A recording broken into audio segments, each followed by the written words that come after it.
জামালপুরে নিষিদ্ধ চায়না ও কারেন্ট জাল জব্দ করেছে উপজেলা প্রশাসন। জামালপুর সদর উপজেলার ৭ নম্বর ঘোড়াধাপ ইউনিয়নে অভিযান চালিয়ে বিপুল পরিমাণ অবৈধ চায়না ও কারেন্ট জাল উদ্ধার করেছে স্থানীয় প্রশাসন। পরে উদ্ধারকৃত এই নিষিদ্ধ জালগুলো পুড়িয়ে ধ্বংস করা হয়।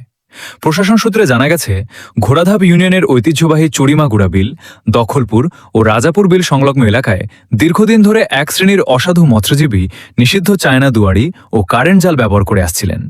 এতে বিলের মাছ সহ সব ধরনের রেণু ও পোনা মাছ ধ্বংসের মুখে পড়ে। দ্বিতীয়বারের মতো মৎস্য অধিদপ্তর ও উপজেলা নির্বাহী অফিসার অভিযোগের ভিত্তিতে স্থানীয় ইউনিয়ন প্রশাসনকে তাৎক্ষণিকভাবে চুরিমাগুড়া, দখলপুর ও রাজাপুর বিল এলাকায় একটি বিশেষ অভিযান পরিচালনা করে। অভিযানকালে বিলের বিভিন্ন পয়েন্ট থেকে প্রায় ৭০টিরও বেশি নিষিদ্ধ চায়না ও কারেন্ট জাল শনাক্ত এবং জব্দ করা হয়। পরবর্তীতে জামালপুর সদর উপজেলা নির্বাহী অফিসার নাজদিন আক্তার ও সিনিয়র উপজেলা মৎস্য কর্মকর্তা মোহাম্মদ সিরাজুস সালেহিনের উপস্থিতিতে জব্দকৃত সমস্ত জাল আগুনে পুড়িয়ে ধ্বংস করা হয়। মৎস্য বিভাগ জানিয়েছে, দি protection and conservation of fish act ১৯৫০ অনুযায়ী বাংলাদেশে কারেন্ট জাল, চায়না দুয়ারি বা যে কোনো ধরনের ক্ষতিকারক ফাঁসজাল ব্যবহার, উৎপাদন, পরিবহন এবং বাজারজাতকরণ সম্পূর্ণ নিষিদ্ধ এবং দণ্ডনীয় অপরাধ।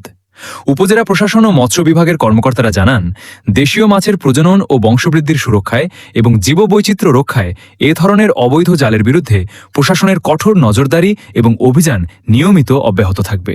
মৎস্য সুরক্ষা ও সংরক্ষণ আইন ১৯৫০ অনুযায়ী দেশীয় মাছের যে পোনা এবং বিভিন্ন ধরনের মাছ রক্ষা করার উদ্দেশ্যে পরিবেশ বিরোধী যে চায়না দুয়ারি জাল, সেই সাথে কারেন্ট জাল, এগুলার বিরুদ্ধে আমাদের অভিযান চলমান। সে লক্ষ্যে আজকে ঘোড়াধাপ ইউনিয়নে প্রায় ৭০ থেকে ৮০টা মতো কারেন্ট জাল এবং চায়না দুয়ারি জাল, দুই রকম জাল মিলিয়ে জব্দ করা হয়েছিল এবং সেগুলো এখন বিনষ্ট করা হচ্ছে।